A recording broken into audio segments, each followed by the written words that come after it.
65 anyos na rider na nangaladkad ng kanyang alagang aso sa Calasiao, Pangasinan, tukoy na ng otoridad. May follow-up report si Jewel Fernandez.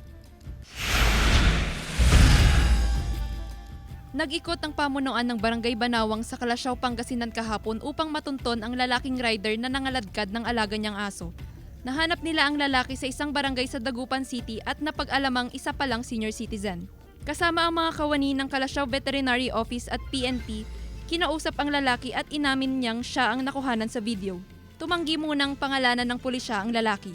Pero ayon sa pahayag niya sa pulisya, alaga niya umano ang aso at hindi umano niya intensyon na saktan ito.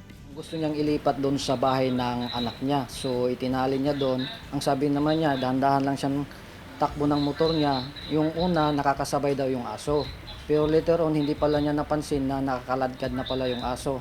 Dagdag pa ng rider, may nagsabi umano sa kanya na nakakaladkad na ang alagang aso kaya huminto siya at kinarga na ito pauwi. Ayon sa veterinary office, buhay umano ang aso at nagtamo ng kaunting sugat. Agad nila itong ginamot at nasa maayos ng kalagayan. Yung aso buhay naman at okay naman siya kasi may sugat siya sa paa, kabandage na. So malakas naman siya.